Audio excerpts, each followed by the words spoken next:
Well,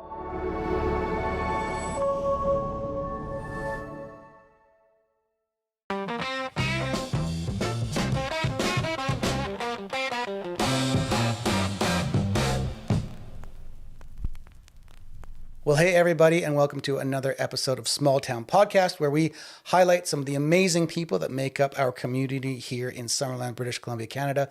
Today, we have Kim Julien. Kim and her husband, Mark, and their 2 kids live here in Summerland now, but haven't always lived here. They were in New Zealand for quite a long time, where they worked for a company named Weta. Weta is owned by Peter Jackson, who famously made all of the Lord of the Rings movies. And they have had their hands involved in the DC and Marvel universe and all of the movie making, visual effects. And so today we get to take a deep dive into that realm with Kim. Kim, thanks so much for being here and being willing to do this podcast. Yeah, well, thank you also for having me on here. Absolutely. So tell me again, where are you originally from? Where were you born? I was born in Indonesia in really large city called Jakarta. Okay. That's the capital of Indonesia. And I sort of bounced around Southeast Asia and the South Pacific in my upbringing. But yeah, that was where I was born and spent the first 5 years of my life. Where did you go next? I can't remember. You said that it wasn't New Orleans. That was a little bit down the road. Yeah, that's right. So I also did my elementary school in Singapore. Okay. And then when I was in about 9, we moved over to the States. And so while we were living in Southeast Asia, I always lived in an American community. And I went to international school, so I was always around other Americans and other internationals. And so, yeah, I did a few years, high school and middle school in New Orleans. But I did do 2 years back in Indonesia in a teeny tiny mining town called Kuala Kencana, which was in the jungles of, well, at the time we called it Irian Jaya, but now it's called West Papua. Okay, wow. And so you're American. Yes. And so your dad, though, is Fijian? My dad is from West Papua, so that same island in Indonesia. He is not ethnically Asian like the rest of Indonesia. They are part of like Papua New Guinea. Okay. So that island is split into two different countries, Indonesia and Papua New Guinea. Okay. And so, yeah, he's... I don't know why I thought Fiji. I thought for some reason there was Fijian or something. That's right, because he is Melanesian, and so they're ethnically the same...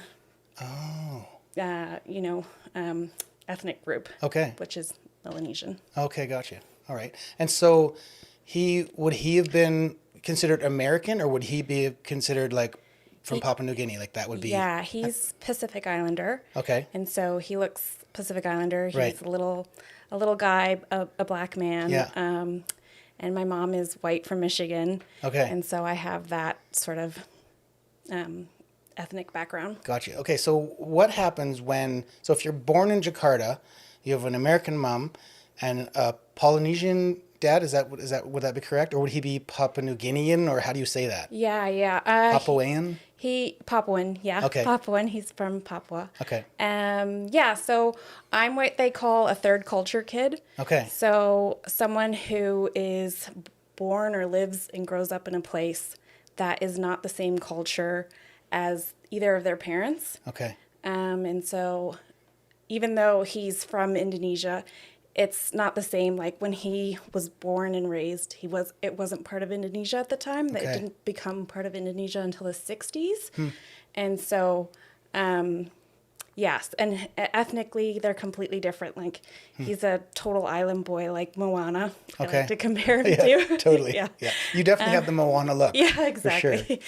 So, yeah, and then my mom, of course, she's Irish Catholic from Michigan, kind of through and through. And so, yeah. So where did they meet? They met at the University of Michigan. My dad is he's actually just this really interesting guy. He's one of the first people from his island to ever get a PhD. No kidding. In anthropology. Like, he's just super smart. He knows all these different languages. Growing up, his party trick would be if you told him your last name, he'd be able to say, like, what part of the world that's from and maybe what that meant and what your ancestors could have been, because you have the last name Reamer. That's crazy. That's I wouldn't be able to tell you that, but yeah. Okay. It's just little. So then from there, then you ended up, you said it was New Orleans. Is that correct? Mm-hmm. Yeah. And then so did you graduate there? Yeah, I graduated high school in New Orleans the year Katrina happened. Okay. So I ended up graduating like a semester early. I ended up graduating at Christmas time because it was just kind of a weird, almost dystopian type world we were living in. And I was kind of, I just felt like our high school gave us the opportunity if we wanted to graduate early.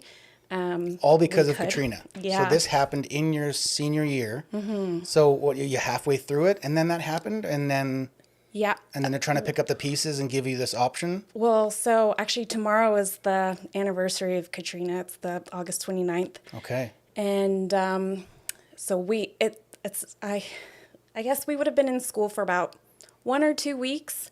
School starts a little bit earlier down south in the States. Okay.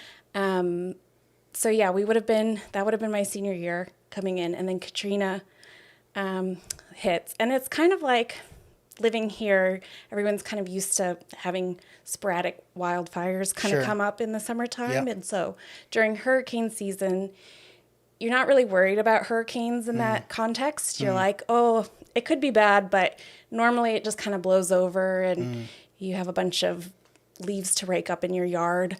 And you just hope that it doesn't end up being anything worse than that. Sure. So I remember we left and evacuated because that's what they told us to do. Yeah. A lot of people didn't leave because, well, one, it's very expensive to leave. So, and when they say leave, because again, if there's a fire, that's within so many kilometers or miles from my house, I might only have to go, a half hour or 20-minute drive or 10-minute drive to where I'm in a safe spot. But I'm assuming that's not the case for a hurricane. Yeah, that's right. You would have to leave for a couple hours away. Yeah. So that's not always easy for people to do, especially because a majority of your friends and family are in the town that you're living in, right? And so it's not like you can easily go someplace else. We left and we went up and visited some family in Michigan. And we did not expect it to be as big or as horrible as it ended up becoming. And so when we came back, I just remember it was a few weeks in, and I did some college campus tours to kind of utilize the time that we had because school wasn't going on. But when we were driving back in, I remember there was just like army tanks, and when we finally went back to school, we had like meal ready to eat packages for school lunch. So they're like these things that they give to the military when they're like, at the time when they were in Iraq or Afghanistan, and they're like 3,000 calories, and they're like handing it, and there's like matches in there. Yeah, they're giving it to all these high school kids to, no kidding, light our cigarettes or whatever. Yeah, that's crazy. So that's what it was like to come back and then go back. So you said though that there was an option to whether you graduated in school or you could finish it outside of school? That's right. Well, we had the option if you had enough credits. And because I had all this international schooling, I was actually a grade ahead of most of my peers. Oh. So I had the opportunity. I only needed my senior year, as you guys would say, grade 12 year. I only needed one class to finish. And so I ended up taking that class and a bunch of little fluff classes. Like I got to hang out with the special ed kids for 2 hours a day and make cookies with them. And that's a pretty sweet way to graduate. That's awesome. Yeah, I got to make a lot of spirit signs and all of that kind of fun stuff. And then I just took my last English class and then I was able to graduate. And because we had the block schedule where you did half your class in the fall and then the other half of your classes in the spring. Okay, gotcha.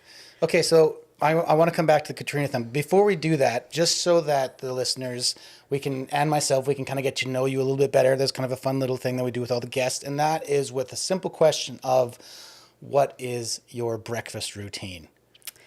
Oh, my breakfast routine. Okay, so I have 2 small children. Yep. And so if I'm not making them breakfast, then my husband is. Okay. But lately I've been getting really into overnight oats. So I actually do my breakfast routine the night before. And I do some gluten-free oatmeal and some...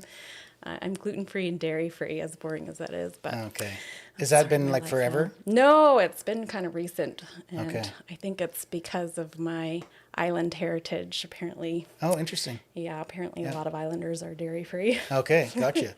So like, is that something like you get up in the morning? Because, you know, you did mention like you're not so much a morning person? Yeah, I'm not. I'm a night owl, and I tend to stay up late. Yeah. Read my book in bed. Yes. And then I'm usually the last one up in my household. Yeah. Yeah. Okay, cool. And so you get up, and do you have like a specific routine every single morning? And like, I do this and I stumble into the coffee and I do the thing, or is it kind of like, is it different every day? No, it's pretty typical. Like I'm usually, the last one up, and then I go and make a coffee. Sometimes my husband will make a coffee for me, which is quite lovely. And, I have my overnight oats and I catch up with the kids. I'm never too far behind, but yeah. Do you wake up to an alarm, or do you wake up to the alarm of the children and the commotion? Yeah, I wake up to the children. Yeah. Because usually they come in. Yeah. My youngest, who's 5, he usually comes in like around 5 a.m. every day. Yep. And so I kind of wake up then, and then I just kind of... That's really early. Snooze for... Yeah, we both are. We just kind of snooze and cuddle, and and then the dog comes and joins us. And so that's nice. So is that like a... Because again, it's funny how... So we have a dog as well. And if the dog came in at 5 o'clock in the morning, I'd be like, one eye open, I'd be like, oh, hey, buddy. And I'd come up here on the bed, he'd come and we'd have a nice little snuggle. I love my kids. Absolutely love them. If one of my children comes into my room at 5 o'clock in the morning, I'm like, get out of my bedroom.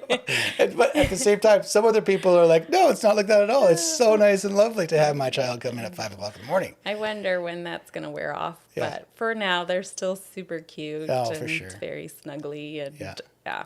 Oh, that's so but great. I'm sure one day there'll be an expiry on that. I'm sure.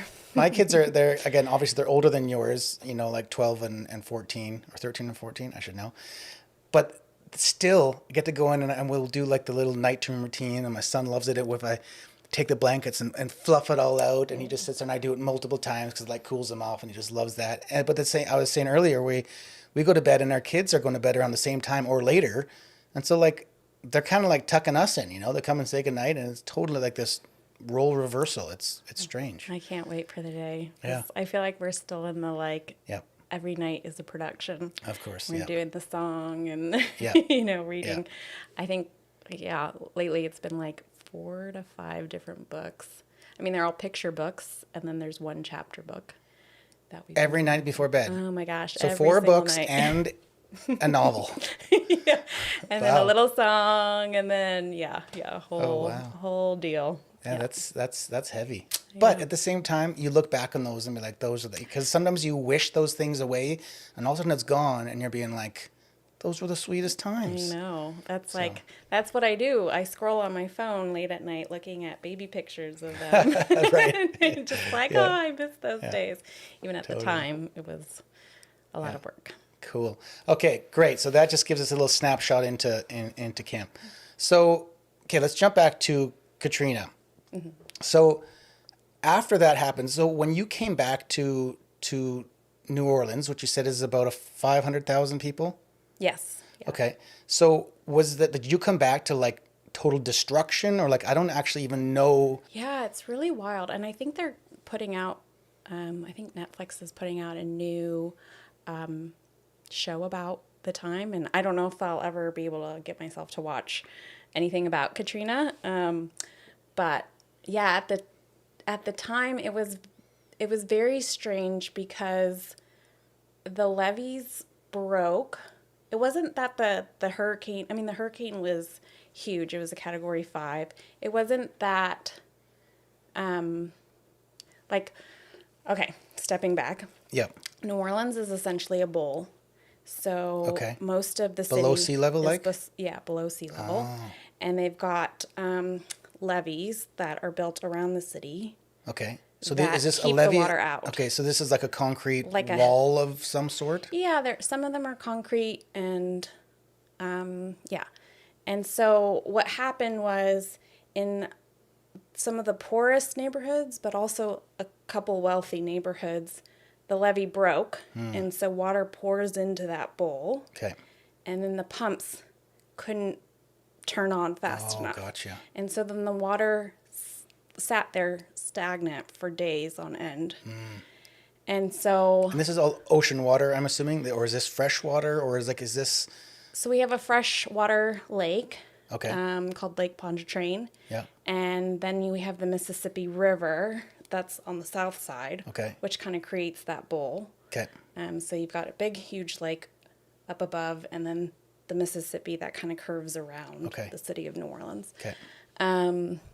Yeah, so the water comes in, and it kind of sits there. Yeah. They can't really pump it out, as far as I'm aware. I mean, I'm sure there are experts on this who know, but from memory, that's what ended up happening. And so we knew people who lived in both of those neighborhoods. And, they had,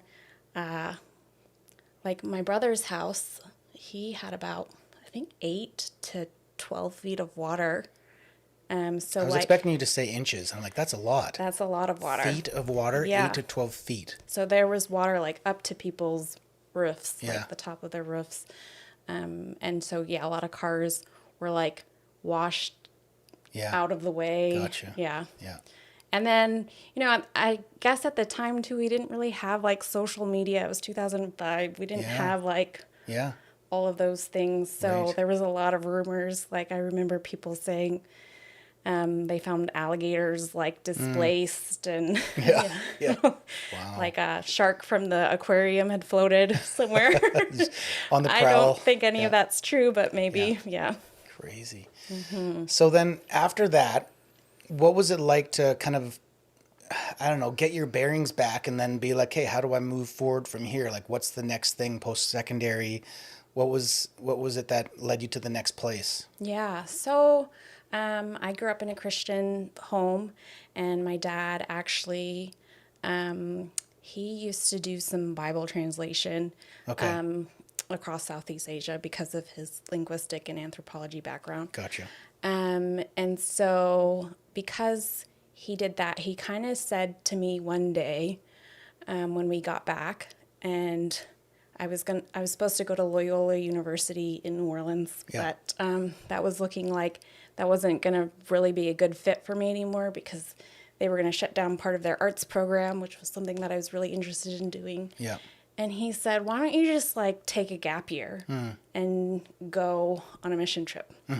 So I ended up graduating early, which is why I ended up doing that. So the week that I turned 18, I actually moved to New Zealand and did 3 months in New Zealand with a program called Youth with a Mission. Okay. And then I did another 3 months in Vanuatu, which was the South Pacific, which was very formative for me because I got to spend time with people who are part of my dad's culture. Gotcha. Yeah. So it was a very, very special time. And so how long were you doing that for? Did you say that was 3 months? Like 6 months altogether. So 3 months in New Zealand, 3 months in Vanuatu. Okay. And so then after that, what was the next stage? What was after that? Yeah. So after that, that only took me up to the fall of 2006. And I decided I didn't want to go back to Loyola University, which was where I was going to end up. So I ended up going to Hawaii, to Kona, and studying at the University of the Nations, which is part of Youth with a Mission. Okay. They have a big college campus there in Kona. And I studied film and illustration, and I did like a mass communications associate degree. Okay. Yeah. So that was kind of the first step into that whole world. Yes. Okay. Yeah. And then, and is that where you met your husband in Hawaii? No, I met him So the neat thing about being part of the University of the Nations is that they have campus colleges all over the world. Okay. And part of earning your degree is they kind of want you to go to 3 different continents. Okay. And so I ended up doing a portion of my classes in Perth, Australia, which is where I met my husband, Mark. Okay. First I was in Kona, and then I moved to Australia. Okay. And then I did a stint in Thailand, and then I moved to Vancouver. Man, that is like all over the place. I know, yeah. In a short period of time, it sounds like. Yeah, in about, I did that in about 5 years. Great. So what was the longest that you stayed anywhere, like in your life? I think the longest stint I've ever done is actually in Wellington, New Zealand, which was 7 years. Right. And like continuous stint. Right. This is after you guys have been married and you had, okay, gotcha. Yeah. And so, yeah. And then actually Canada's coming up to a close second. Okay. Because I've been here for 5 years and then I've done another 3 years. So, yeah, but not. That's amazing. We need like a map and then put those little pins on it. Exactly. To be like here. Like a crazy person. And it's funny because now that I was counting, I was like, oh, I've actually, I don't feel Canadian. So when people ask me, where are you from? I'm like, I don't know. Yeah, you pick any of these places. Yeah. So then meet Mark in Australia. And then was his plan to go back to Vancouver and start school there? And you thought, okay, I'm going as well? He didn't have a plan. Okay. He had a vision, a vision of what his life would look like. Mm-hmm. And then he met me, and I feel like I kind of blew that vision up because he always says he didn't even know about his like job or career until we both decided that we would go to school together so that we could have this like common place where we would be together and see if our relationship would turn into anything. Okay, gotcha. And so then Vancouver was the place that you both settled on? Yeah, so I decided I wanted to go back to film school. Okay. And study classical animation, so hand-drawn animation, because I sort of got a stint of doing that while I was in Australia, and I just really enjoyed it. I loved it. And Mark thought, oh, cool, I'm going to do the same thing. Okay. But he studied 3D animation. Okay. And 3D, like, visual effects. Yep. I'm really curious, what's it like to study that way, and we're actually doing, like, hand-drawn animation in this world that's changing to what it is now? What was that like? Yeah. Well, I remember when I was studying, that's when Disney decided to close down their classical animation studios and start moving slowly to digital. Okay. So I knew that would be the next step forward if I wanted a career in animation and in visual effects or in filmmaking. Yeah. And so, yeah, that was like, oh no. Yeah, right. That's too bad because that's what I really love. And I really, really love those old Disney films. I love Studio Ghibli. Like I could watch those all day and just enjoy it. And is that art form still alive? Yes, in Europe. Okay. There's a lot of studios who still do that. Yeah. And I think there's going to be a resurgence. Yeah, and that's what I was kind of getting to, because it feels like there is such a resurgence of so many of those almost lost arts, whether it is music or that, or film and actually filming with film, and actually like a lot of those things that people are just craving for, because so much of the technology is just doing everything for you, and people are like, I want to have that tangible, real, touch it, creative thing happen. Yeah. Right? Like, I know.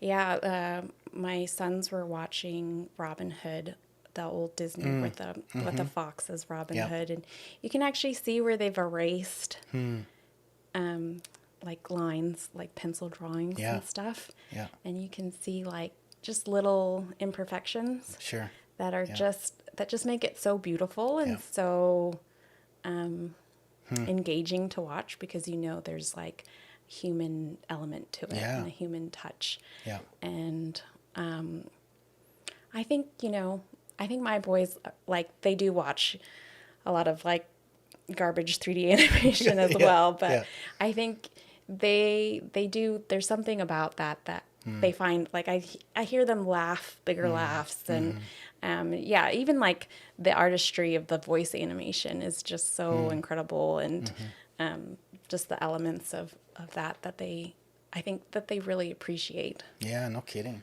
So, okay, so then you have to do a pivot. Obviously, you hear this Disney's closing this portion, and you're going, okay, so what now? But then you end up working in the industry still. Like, how did that transition happen? Yeah, so I really attribute that to some of my instructors at Vancouver Film School, because they sort of like honed in on what my personality is like, and they honed in on like what was unique to me, and they really saw that I had good soft skills. Okay. And so explain soft skills to me. What does that mean? Soft skills is, I think, important for everyone to sort of have. It's sort of they call them soft skills, but they're essential.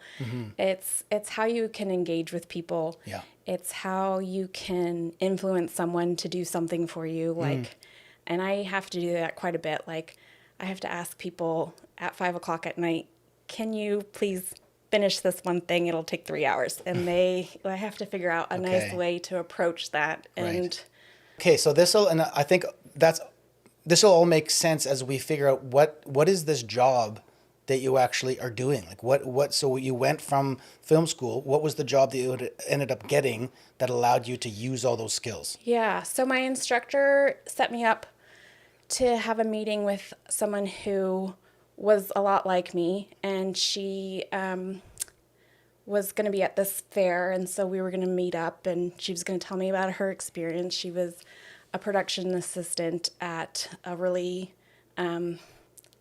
a really fantastic visual effects company. They did like such great films like Independence Day, and they do like all these huge destructions of worlds and stuff like that no one else could seem to achieve. And so they were quite impressive.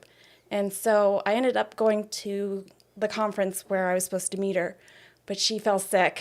And so I ended up meeting the owner of the company. Okay. And kind of fortuitous. Yeah. Yep. And she was like, left her keys somewhere. And I said, oh, ma'am, like, your keys, don't forget them. And she was like, I like you. Was it the ma'am? Yeah. Because again, in Canada, we don't say that. You say, ma'am, I don't know. It was like, she was like, oh man, you're going to be a good one. So she said, come to the studio tomorrow and you can start. Okay. And she didn't quick. Yeah, I didn't hand her a resume, but she was just like, I got a good feeling about you. Yeah. So, I ended up taking over the girl who I was supposed to meet. She got promoted, and I ended up taking over her role, which was a production assistant. Yeah. Okay. What part of that was the part that you loved the most? Well, actually, what the artists do, I just thought was so interesting, and like the technology that they do and the artwork that they do. So oftentimes, when you're working in visual effects, they'll go out and they'll shoot, actors on a green screen, and they've got like wires poking out of them. So one of the first movies that I got to kind of see from when they were shooting it to what we ended up finishing was Man of Steel. Okay. And we would. Was that the first of the kind of new Supermans? Yes. Okay. Yep. Yeah, that's right. And my husband actually got to work on a couple shots for that one too, because after I got hired on, I was like, oh, I know someone who's a compositor. Okay. Yeah. And so then he eventually got hired on. Yeah. Like I got to see, they would take Henry Cavill and we would put, or they'd have like tracking markers, and so we would get to see that, and then they'd put a CG cape on, and I just found that stuff so interesting. No and kidding. Like just so cool. And like the stuff that Mark got to work on, he made like the tornado. Okay. And so, I mean, it's not just him. There's probably all 30 of us in the studio, like working together to make this thing happen. That's so crazy. And probably my portion was just feeding them so that they could continue doing, because we were there from, you know, it's not very glamorous. It's quite grueling. It's gotten better, but, you know, we were there from like 7 a.m. to like midnight trying to get this. Yeah. And so I'm assuming that they kind of give you a timeline, like we need this shot by this date. And so whatever you have to do to get it done there, whether that's working overtime and crazy hours, is that how it works? Totally. Okay. Yeah. I mean, all the time you're seeing Avatar 3 is coming out, and it's coming out on this date.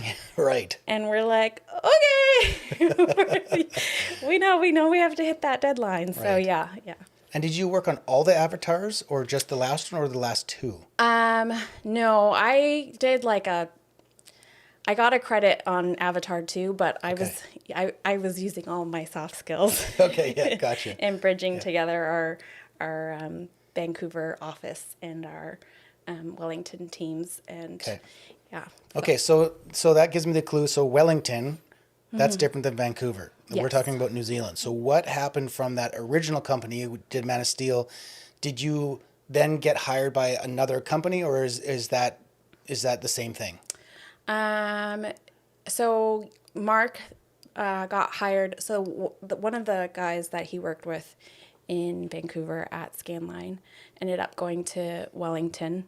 Actually, a whole bunch of them ended up going to Wellington and working on The Hobbit. Okay. And still with, did you say Skyline? Scanline. Still with them? No, they left their job at Scanline and then went. So in visual effects, especially in Vancouver, it's kind of movie to movie based. Okay. So you kind of move around from company to company. Okay. I say that hasn't been the case for me. I kind of am or for Mark, we kind of just hang out. Okay. Yeah, sure. The company we're at. Yeah.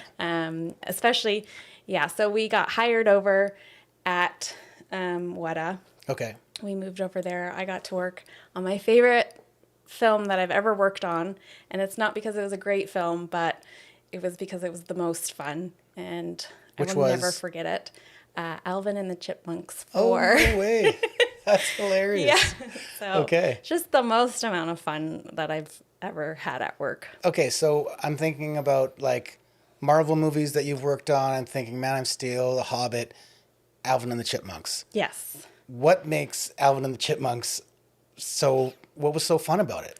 Well, I was working with all these guys who they're so smart, and they know like the reflectiveness of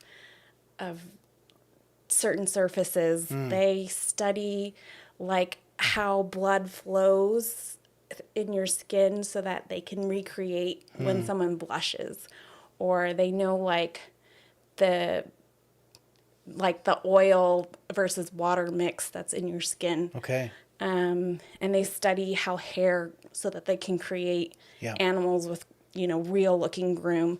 Yeah. So smart.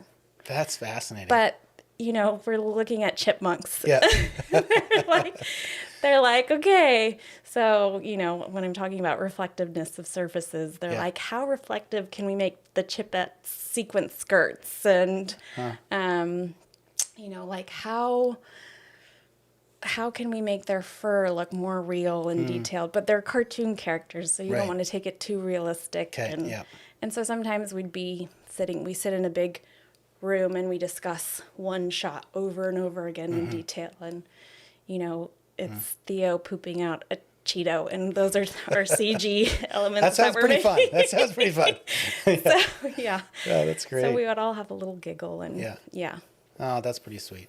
And Weta, that's Peter Jackson's company, who is the creator of, not the creator, what would you say? The director of Lord of the Rings. Right. Director, producer. Yeah. And so then that company then obviously they made that and he's the owner of that, but then also ended up doing so much of the visual effects for the Marvel movies and DC, I'm assuming as well. Yep. Yeah. Yep. And then everything else in between, I'm assuming. Yeah. So we're a service industry. So in visual effects, you have to bid for your contracts with certain films and television. Okay. And so if we can get the work, that's awesome, because the artists get to get paid and do what they love doing and create really cool stuff. And then they do, and like, I feel so privileged to be able to work at Weta and have been working at Weta for so long, because I really do think they are probably the top of their industry in a lot of the work that they do. It's just really impressive. Yeah. I mean, there are a lot of amazing visual effects companies, but I feel very privileged that I get to work with these people. And everyone at Weta is so kind and... So would you say that the reason why I'm asking, I spent 3 years in New Zealand, as you know, and just loved it. Loved the people, loved the culture, such a beautiful place to live. Would you say that is kind of maybe the reason why it is such a nice place, because it's more impacted? Like, is the company impacted by the culture of New Zealand and just the way of life? Yeah, I think humans are very impacted by their surroundings. Okay. And New Zealand is a beautiful place. And I think, they also, they have that, like, and it's true for Australia as well. They have that thing called tall poppy syndrome. Okay. Where, which is completely foreign to an American, because you're never the top dog. You never boost yourself up, because then someone will cut you down. And so as a collective, nobody believes that they're the best or the greatest or the most wonderful, and this is a generalization, but they're kind of all like, don't take themselves too seriously. Sure. Yeah. Whereas as an American, everyone is top dog. Everyone deserves the best, the biggest, the greatest. Yeah. And so you don't necessarily have this collective ideology that once the whole team can rise together, no one's better than anyone else. So that's really cool. Yeah. What a cool way to start your company and have that actually be the foundation. Yeah. Like, it's all very much about how can we grow great together as opposed to one person rising up and being the best. Yeah. Yeah. And so I feel like, and because when we moved there, we were dinks, like dual income, no kids. So we just had a lot of fun. Hang on. Yeah. Dinks. Say that one more time. Dual income, no kids. That's fantastic. I haven't heard that before. At first, I'm like, oh, did you just call yourself a dink? Yeah. Okay. I did call myself a dink. We were dinks at the time, yeah. So, I mean, that's fun, because we got to travel and experience a lot of things. And, we had like the most amount of freedom and the least amount of responsibilities at that time, because we didn't have a house or a mortgage or... and the thing about New Zealand that was so great is nobody cared that. Right. So we had a really crappy car. Yeah. And everyone loved it. Yeah. Yeah. And it's not kind of keeping up with the Joneses or the status thing. There's none of that. Exactly. Oh. Yeah. So. Man, can't we all just move to New Zealand or just adopt that ideology of just. I know, forget being the 51st it's state. Good enough, yeah. We should be like the third island of New Zealand. I know. So I never felt that pressure there. What was the course that took you from there to then Summerland? So we spent the pandemic in New Zealand. Okay, right. And I feel very grateful that we were in New Zealand during a pandemic, like a global pandemic, because... we had a very strict lockdown, and I was actually looking at pictures of this. You weren't allowed to leave your immediate neighborhood. Okay. They had police, checkpoints. So like your suburb. Yeah, okay. I couldn't just go over to the next suburb. And you had to nominate one person from your household to go to the grocery store. Okay. So I was that person. So I was the only one leaving the house. And so to go to the grocery store. And that was the grocery store, gas stations, and pharmacies. Those were like the only things open. Okay. Like we didn't have coffee shops open. We didn't have public libraries or anything like that. Like everything else was shut down. And if you would get like special passes to go to, like, if you needed to go to the hospital or stuff like that, you had to like inform the government. Yeah. And so it was very strict, I think for like 9 weeks or 6 to 9 weeks, something like that. And I remember when they lifted some of the restrictions, and me and my son Sean, who was 2 at the time, we went to, they call it the dairy, which is just like your local corner store where you can get like candy and magazines and that kind of stuff. And so we went to the dairy, and it was the first time the dairy was open. Yeah. And I got him an ice cream cone. Yeah. And he just screamed in the street like, ice cream, I love ice cream. That's so sweet. Oh, yeah. That's crazy. Okay, so you were there through the pandemic, and then once, and through that. So when the borders did open up eventually, it all kind of came together in a really great way because our company at Weta, they decided to open up a Vancouver studio. And so we kind of put our hands up. Yeah. And they were like, great, yeah, you guys can go, because I was a permanent resident and Mark was a citizen. So okay, yeah. Yeah. Wow. We were good candidates for that. And so that allowed you to move back to Vancouver. And you guys, didn't you kind of like run that for a while? Weren't you guys kind of the... Yeah, so, and Mark is still on the leadership team there. Because is he a lead compositor now? Yeah, he's a compositing supervisor. Okay. And so, yeah, he gets to, and he goes down into the office every once in a while and work, and that's really great. And now is he working, is it Stranger Things that he's working on? I don't know if I can talk about it. Okay, that's good. Yeah, that's good. All of a sudden it comes out and they're like, yeah, Mark, we're going to have to let you go. But yeah, so he does work on some television now, now that we've moved back to Canada. That's great. Okay, so what was the role you said you have now? I'm an associate production manager. So how do you do that? Like, what does an associate production manager do, and how do you do that remotely? Is it a lot of FaceTime video chat stuff, or are you forced to text and do tons of email, or what's the main source of communication? Yeah. Under normal circumstances, I will FaceTime people. We use Microsoft Teams, and so the client gives us a directive. We have to figure out how to complete that directive, and it's usually, we're working on shots or CG assets. Like my role right now is that I work with a team of artists to make all of the CG elements. So whether it's the last show that I worked on was The Last of Us. So we were making CG horde because there was, thousands of them running from this hillside. Did you say a CG horde? Horde. So a horde of people? Horde of people, yeah. Okay, and The Last of Us, tell me, so just describe that a little bit. So a horde of people, are these like zombie people? Are these like... Yes, they are called the Infected. Okay.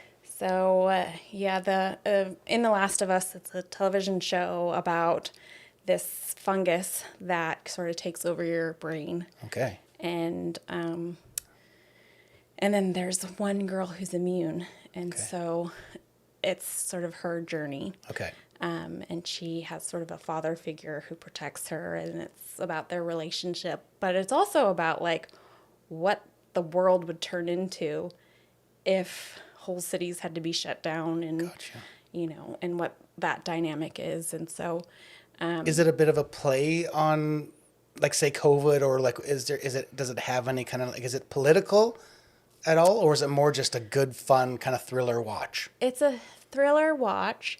There are like political aspects to it, but more of a dystopian fiction kind of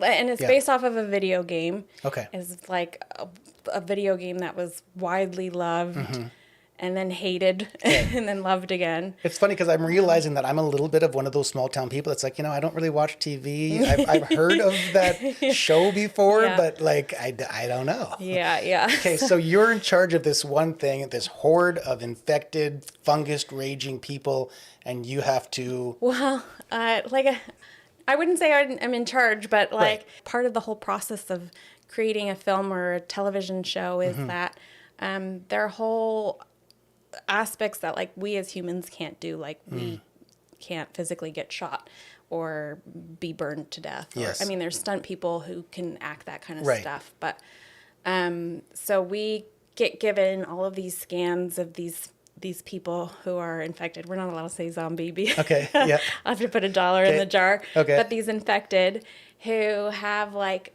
bits of their brain growing out like coral. Okay. And there's different categories of infected because of how the infection spreads. Okay. So yeah, we have those people, and then we got to create the dogs because they kind of have this. It's Jackson, Wyoming, which is the city that we had to rebuild CG because they filmed it out in somewhere in BC. Yeah. Squamish or something. Okay. They filmed it out there, and so yeah. Well, another company, a different company ended up building it, but then we had to recreate it at Weta because of the shots that we were doing that were very different. And so, yeah, we have like infected popping out of snow. And so I have to get someone to help me create CG snow and then, we might get 16 scans, but they have to look like thousands of people. So now I'm figuring out, okay, so this guy gets a shirt, but then now we have to build him a long sleeve shirt and a sweater and, and keeping track of all of those and, working with a supervisor so that we know that we have enough people and we have enough skin tones, but they might have the same build. Right.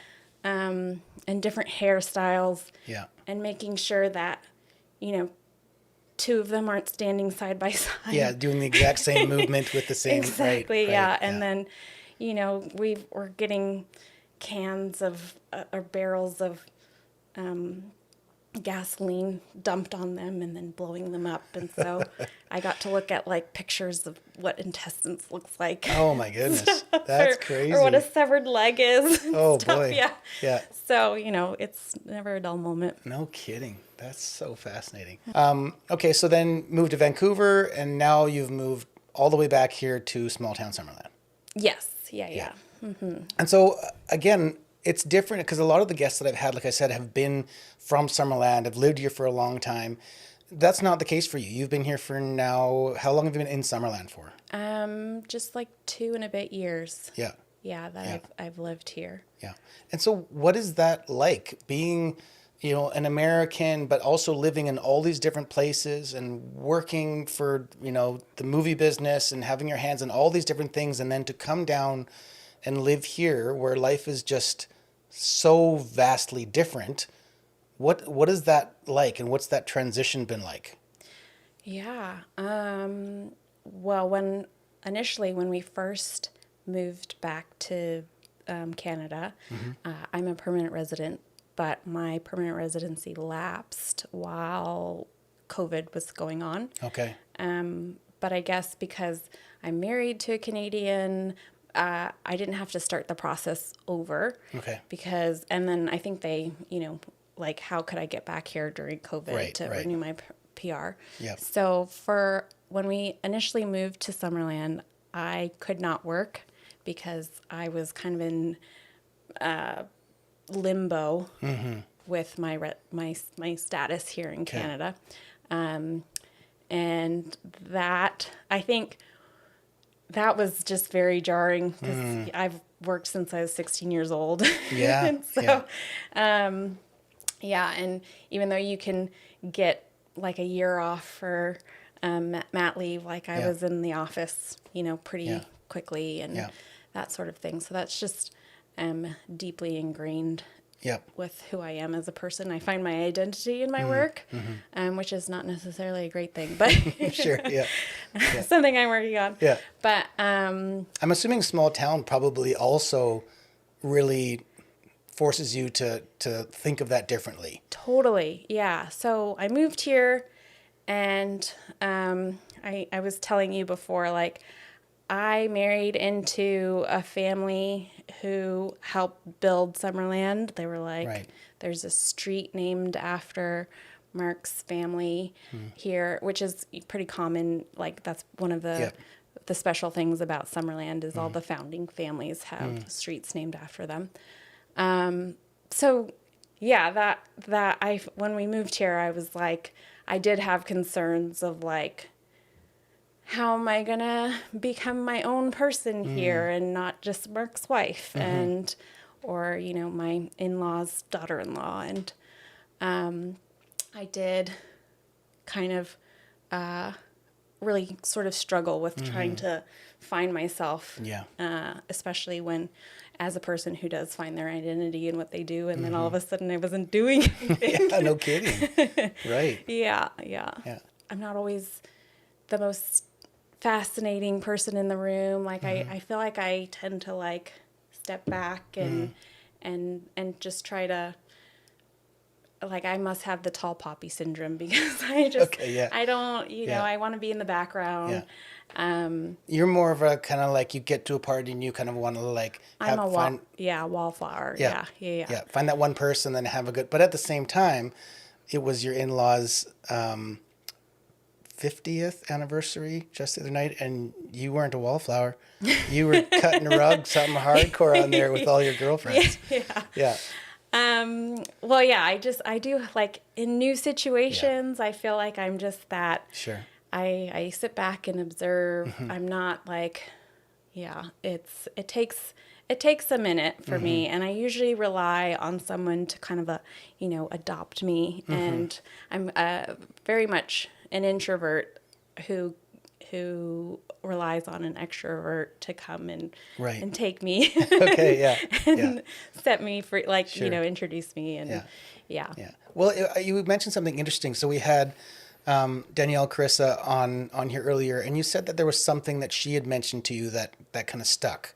Yeah, she was one of the first people that I met. I met her in I said Pilates, but it was a bar class. And afterwards I was talking to her because I knew she was a creative, and she was so sweet. She gave me the book that she authored, which I ate up. It was just really great because she spoke to me a lot about sort of that imposter syndrome and what that was like for her. And she sort of said to me that Summerland is like her safe space, and that it's her launching pad to go off to other, places in the world and do these really cool big things that she's doing. And then she comes back to Summerland and she gets her rest. She gets her cup filled up. And I really took that to heart. Like, this can become my safe place. Yeah. And I think for a lot of people who come here, they feel that way, that this is a safe place and this is a place to like come, like get a creative bug. Yeah. Because there's so many people here who are doing like really innovative things.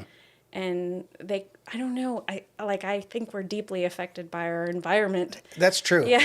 That's interesting. That's a really interesting correlation between New Zealand and here. Yeah. Like you look around and you're just surrounded by beauty, and you can't help but want to be creative and step into that natural beauty. And it does call something out of you for sure. Totally. Like, yeah. And I'm just, because I was so active in trying to find people who were not part of my or my husband's family's circles, and really actively going to try and find my own friends and my own thing apart from my husband's family, because they are so richly ingrained in the heartline of Summerland, which it feels like. Yeah.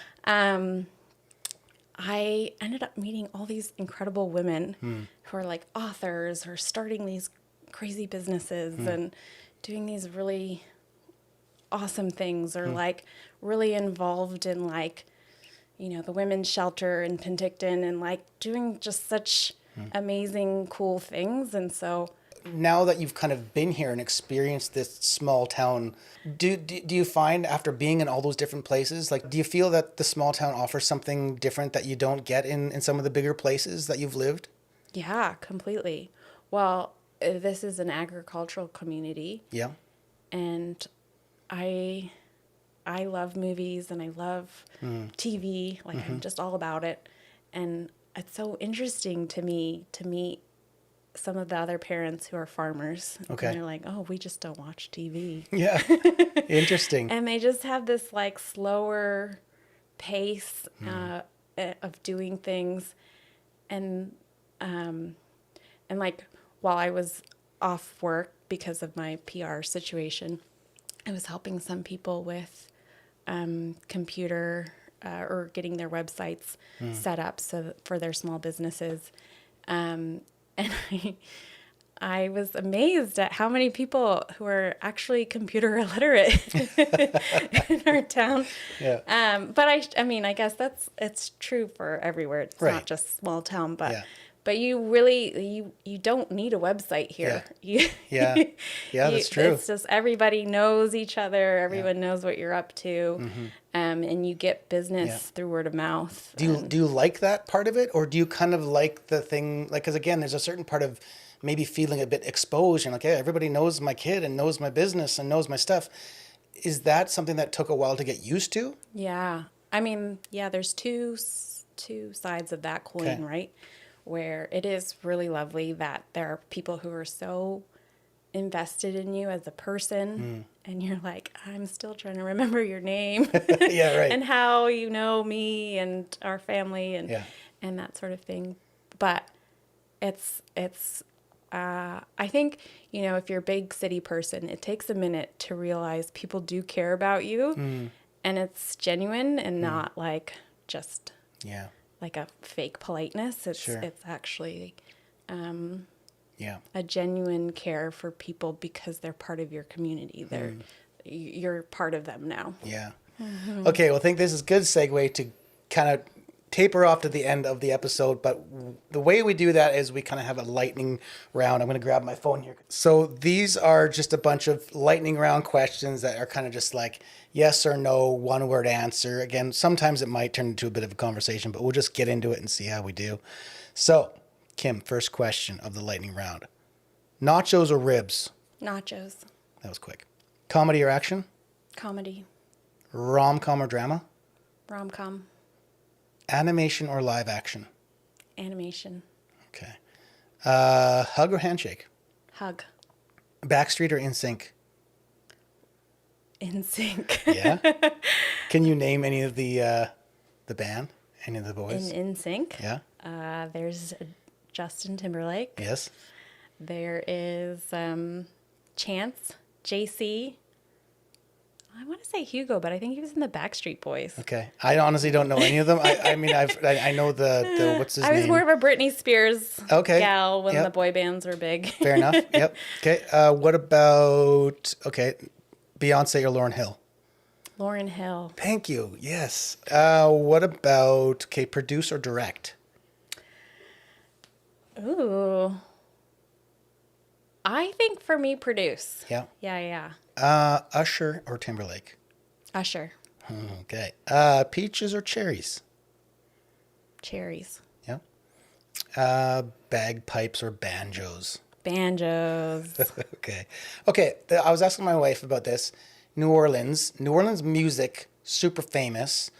What is the genre of New Orleans music? Like, I know there's different blues, jazz, all that kind of stuff in there. Is there something that comes to mind when you think of New Orleans music? Oh, yeah. So what comes to mind? Am I way off? Is there something completely different? Is there some like... Well, of course, jazz and of course, blues music. But I mean, my experience is bounce. Is bounce. Okay, Yeah. give me a little insight into bounce. Okay, so... Is this a New Orleans thing? It is. Originated kind of there? So or? a majority of the rap music you'll hear, they take, like, what do they call it? Like bites or sounds. Okay, or they take, the beat Yep. of sort of this bounce trap music. Okay. And it's very specific to New Orleans, I would say. So there are all these bands. Well, I shouldn't say bands, but there are all these artists. Yeah. Like the 504 Boys. Okay. Hot Boys. Yeah. Okay. Sure. And so, yeah. Okay, I'm gonna have to look into some bounce music. Is it considered? So would if I was to look up the genre, I could say you could look up like Juvenile, or is Juvenile a band or is that a genre? He's a guy, or Lil Wayne. Lil Wayne. Okay. Lil Wayne early stuff. Okay. He was part of. Yeah, he was part of one of those groups called the Hot Boys. Okay. Or no, probably 504 Boys. Okay. Yeah. Yeah. And so, yeah, I mean, it's super fun. Cool. It's super like Drake actually, he takes a lot of the songs that I would have listened to in my youth. Yep. And then respins them into his own thing. Mm-hmm. Okay. All right, check it out. Bounce. All right. Let's see here. Okay. Shoes or sandals? Sandals. Golf or football? Football. So is that because, is it an American thing? Is your family like a big sports? My family are like the biggest football watchers, and so I have like a bit of a love-hate relationship because if football's on, you're not talking. You're you're focusing. Yeah. There's no questions to be asked. Yeah. Okay, gotcha. And yet now you're married to Mark, who's all into the golfing. Yes, he loves golf. And your father-in-law Warren is a hardcore golfer and an amazing golfer. Yeah. But that hasn't surpassed the football. Yeah, well, it's interesting because I played golf, but I never played football. Okay. Okay, gotcha. Yeah. Okay, so living in Canada then, football or hockey?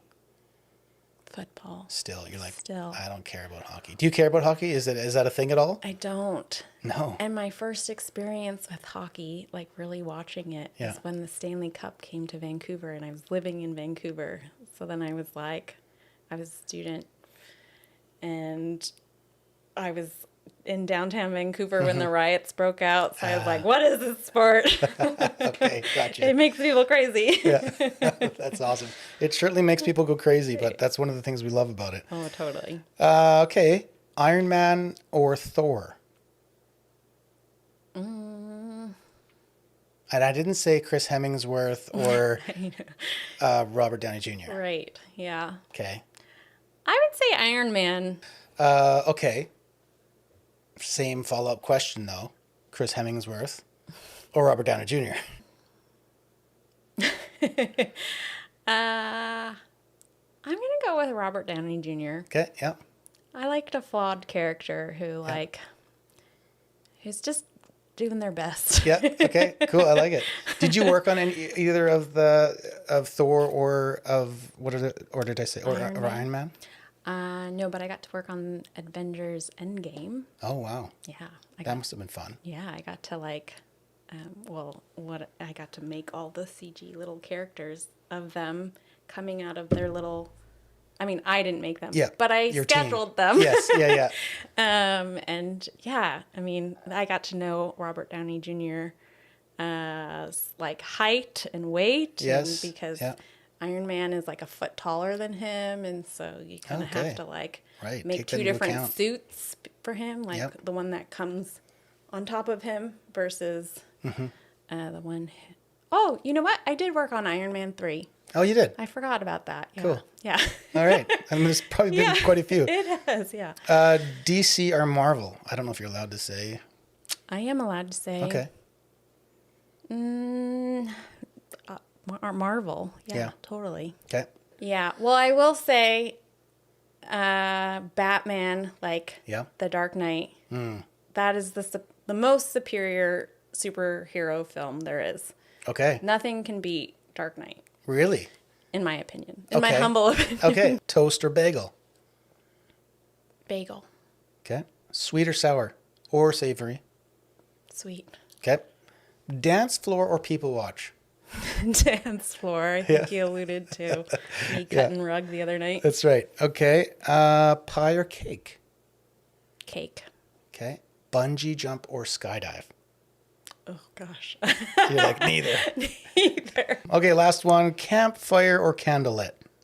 Campfire. Yeah. Mm-hmm. Yeah. Kim, thanks so much for coming on. That was an absolute pleasure. Yeah, thanks so much for having me. Absolutely. This was a lot more fun. I'm pretty nervous about it, but you make it easy. Did fantastic. That was a blast.